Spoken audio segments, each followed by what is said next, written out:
ಸಂತೋಷ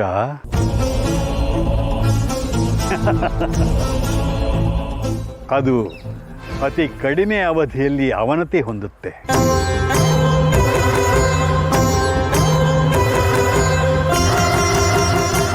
ರಾಜ ಕಳ್ಳಂತರ ಜೀವನ ಮಾಡಬೇಕಾಗುತ್ತೆ. ಅರಮನೆ ಸೆರೆಮನೆ ಥರ ಆಗಿ ಹೋಗುತ್ತೆ. ಪ್ರೀತಿ, ಅಕ್ಕರೆ, ನಂಬಿಕೆ, ವಿಶ್ವಾಸ ಎಲ್ಲ ಒಡೆದು ಚೂರಾಗುತ್ತೆ. ಆ ಸಮಯ ಹತ್ತಿರಕ್ಕೆ ಬರ್ತಾ ಇದೆ. ಬೂದಿ ಮುಚ್ಚಿದ ಕೆಂಡದ ಹಾಗಿರೋ ಸತ್ಯ ಇನ್ನೇನು ಧಗಧಗಿಸೋ ಹೊತ್ತು ಸನ್ನಿಹಿತವಾಗಿದೆ. ಕೆಲವೊಂದನ್ನ ಹೇಳೋಕ್ಕೂ ಧೈರ್ಯ ಬೇಕು, ಹೇಳಿ ಸಹಿಸಿಕೊಳ್ಳೋಕ್ಕೂ ಧೈರ್ಯ ಬೇಕು, ನಿಭಾಯಿಸಿ ಗೆಲ್ಲೋದಕ್ಕೂ ಧೈರ್ಯ ಬೇಕು. ಈಗೇನಪ್ಪ ಹಿಂಗೆ ಹೇಳ್ತವ್ರೆ? ಸೆರೆಮನೆ ಅಂತವ್ರೆ, ಸತ್ಯ ಗೊತ್ತಾಯ್ತದೆ ಅಂತವ್ರೆ.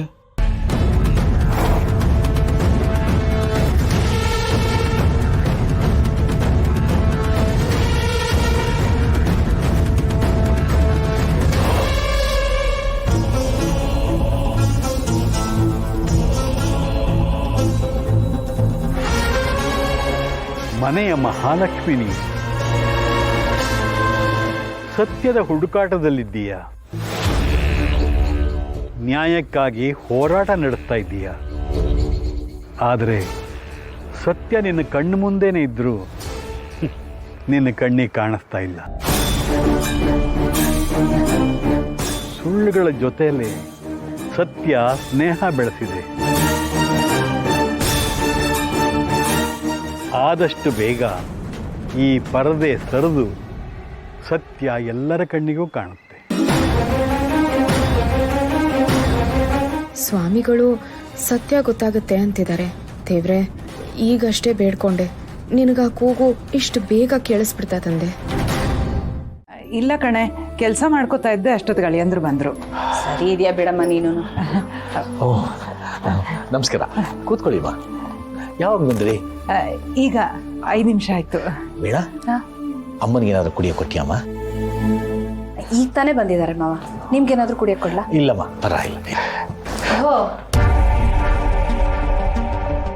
ಏನು ತವ್ರ ಮನೆ ಗಾಡಿ ಈ ಮನೆಯವ್ರಿಗೂ ಪಯಣ ಬೆಳೆಸ್ಬಿಟ್ಟಿದೆ.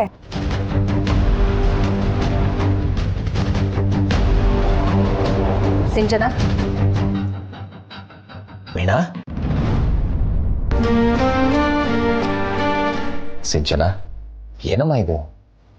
ಅಪರೂಪಕ್ಕೆ ಅಂತ ಅವ್ರ ಮನೆಗೆ ಬಂದಿದ್ದಾರೆ. ಅವ್ರಿಗೊಂದು ಹೀಗೆ ಮಾತಾಡ್ತಾರ?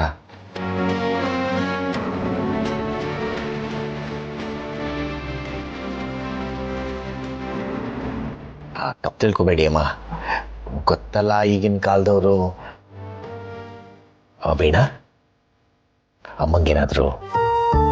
ಅಮ್ಮ ನಿಂಗೆ ಸಿಹಿ ಅವಲಕ್ಕಿ ಮಾಡ್ಕೊಟ್ಬಿಡ್ತೀನಿ. ಅಡಿಗೆ ಚೂರು ಕೆಲಸ ಇದೆ ಅಷ್ಟೇ. ಅಲ್ಲಿ ಆಗೋವರೆಗೂ ನೀನು ಸ್ವಲ್ಪ ತಿನ್ಕೊಂಡು ಸುಧಾರಿಸ್ಕೊ. ನಿನ್ ಜೊತೆ ನಾನು ಬರ್ತೀನಿ, ನಡಿ ಒಟ್ಟಿಗೆ ಸೇರ್ ಮಾಡೋಣ. ಬೇಡ ಅಮ್ಮ, ಈಗ ತಾನೇ ಬಂದಿದ್ಯಾ, ನೀನ್ ಕೂತಿರು, ನಾನು ತಗೊಂಡ್ ಬರ್ತೀನಿ. ಪರವಾಗಿಲ್ಲ ಕಣೆ, ನಡಿ. ಅಮ್ಮ ಹಿಂಗಿಂದ ಹೋಗೋಣಮ್ಮ. ಏನೇ ಇದೆಲ್ಲ? ಹೇಳ್ತೀನಿ ನಡಿಯಮ್ಮ. ಏನಮ್ಮ ಹೀಗ್ ನಿಂತಿದ್ಯಾ? ಹಬ್ಬಕ್ಕೆ ಎಲ್ರು ಒಟ್ಟಿಗೆ ಸೇರಿ ದೇವಸ್ಥಾನಕ್ಕೆ ಹೋಗ್ಬೇಕಲ್ವಾ? ಟೈಮ್ ಆಗಿದೆ, ರೆಡಿ ಆಗಿಲ್ಲ ಇನ್ನ. ಅದಕ್ಕೆ ನಾನು ನೋಡು ಹೊಸ ಸೀರೆ ಹಾಕೊಂಡು ರೆಡಿಯಾಗಿ ಬಂದ್ಬಿಟ್ಟಿದೀನಿ. ಅಪ್ಪ ರೆಡಿನಾ? ಅಮ್ಮ ಹೋಗ್ ರೆಡಿ ಆಗಮ್ಮ. ಇಲ್ಲ ಸಿಂಚು, ಸಿದ್ಧನು ಭಾವನನು ದೇವಸ್ಥಾನಕ್ಕೆ ಹೋದ್ರು. ಏನು ಅವರಿಬ್ರು ದೇವಸ್ಥಾನಕ್ಕೆ ಹೋದ್ರ? ಅಲ್ಲಮ್ಮ, ಹಬ್ಬಕ್ಕೆ ಎಲ್ರು ಒಟ್ಟಿಗೆ ತಾನೆ ದೇವಸ್ಥಾನಕ್ಕೆ ಹೋಗ್ತೀವಿ. ನಿಮ್ ಪಾಲಿಗೆ ಮಗಳು ಸತ್ತೋದ್ಲಾ? ಅವಳನ್ನ ದೇವಸ್ಥಾನ ಕರ್ಕೊಂಡು ಹೋಗ್ಬೇಕು ಅಂತ ನಿಮ್ಗೆ ಯಾರಿಗೂ ಅನ್ನಿಸ್ಲೇ ಇಲ್ವಾ? ಏನ್ ಮಾಡ್ಲಿ ಸಿಂಚು, ಈ ಮನೇಲಿ ಯಾರು ನನ್ ಮಾತು ಕೇಳ್ತಾರೆ ಹೇಳು? ಅಮ್ಮ, ಅವರಿಬ್ರು ಕಂಡ್ರೆ ಆಗಲ್ಲ. ಭಾವನನ ಸೊಸೆ ಅಂತ ಒಪ್ಕೊಂಡೇ ಇಲ್ಲ. ಸಿದ್ದುಗೆ ಬೇರೆ ಮದ್ವೆ ಮಾಡ್ಬೇಕು ಅಂತೆಲ್ಲ ಮಾತಾಡ್ತಿರಲ್ಲ. ಈಗ ನೋಡಿದ್ರೆ ಜೊತೆಯಾಗಿ ದೇವಸ್ಥಾನಕ್ಕೂ ಕಳ್ಸಿದ್ದೀರಾ. ನನ್ನ ಹತ್ರ ನಾಟಕ ಆಡ್ತಾ ಇದ್ದೀರಾ, ಸುಳ್ಳು ಹೇಳ್ತಾ ಇದ್ದೀರಾ. ಹೇಳ್ಬಿಡಿ ಹೋಗ್ಲಿ, ಅವಳನ್ನ ಸೊಸೆ ಅಂತ ಒಪ್ಕೊಂಡ್ಬಿಟ್ಟಿದೀವಿ ಅಂತ ಹೇಳ್ಬಿಡಿ. ನಿಲ್ಸು ಸಿಂಚು, ಮೊದ್ಲೇ ನಾನು ಟೆನ್ಷನ್ ಇಲ್ಲಿದ್ದೀನಿ. ಇನ್ನು ಏನೇನೋ ಮಾತಾಡಿ ನನಗೆ ಟೆನ್ಷನ್ ಕೊಡ್ಬೇಡ. ಸಾಕು ಸುಮ್ನೆ. ಇರ್ತೀನಮ್ಮ, ಸುಮ್ನೆ ಮೂಲಲ್ಲಿ ಇರ್ತೀನಿ. ಯಾಕೆ ಹೇಳು? ಅವಳು ನಿಮ್ ಸೊಸೆ ಅಲ್ವಾ? ತಲೆ ಮೇಲೆ ಹತ್ಕೊಂಡು ಮೆರೆಸಿ. ಛೇ, ಎಲ್ಲ ನನ್ನ ಕರ್ಮ. ಸಿಂಚು,